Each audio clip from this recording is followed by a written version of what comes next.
Isang malaking pagkakamali ang paglusob nila Rigor sa kuta nila Tanggol. Dahil dito, tutuluyan na ni Tanggol itong si Rigor. Pero sa kasamang palad ay madamay pa itong si Mando. At samantala, tatapusin sana ni Ramon itong si Lucio. Hindi siya nakapagpigil sa kagustuhan niyang makaganti sa matanda. Pero siya'y pinigilan naman ni Tanggol.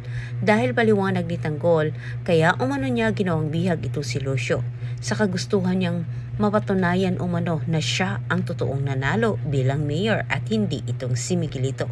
Sa kabilang banda, nakarating na rin kay Roberto ang nangyari sa grupong Red Phoenix at naging palaisipan sa kanila kung nasaan itong si Lucio. Hindi nila matukoy kung nasaan ito at sino ang kumuha. Ngunit silang lahat ay nautakan naman ni Garcia. Pinalabas ni Garcia, napuruhan niya ang nasabing grupong Red Phoenix nang dahil ito ay sumugod umano sa kanilang lugar at nanggulo. Wala nang natitirang tauhan itong si Roberto at si Lucio ay bihag pa nila ni Tanggol. Malaking tulong ito para kala Tanggol. Para itong si Garcia ay hindi mabisto sa mga gerero lalo na kay Miguelito na ito ay mga mata ni Tanggol. Samantala, sa kagustuhan naman ni Tinding, nakamakausap itong si Tanggol para mailabas ang kanyang nararamdamang puot at galit sa mga gerero at mabigyan ng hustisya umano itong si Alfredo at higit sa lahat, mawala na sa posisyon ang mga gerero. Kit pinipilit niya na makipagkita kay Tanggol.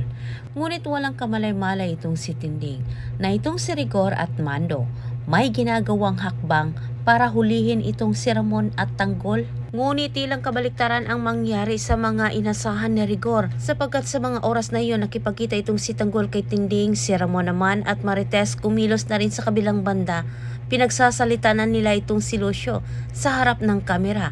At ngayon ay napapanood na ito sa buong Maynila. Nalalaman na nilang lahat na itong si Tanggol ay totoong nanalo.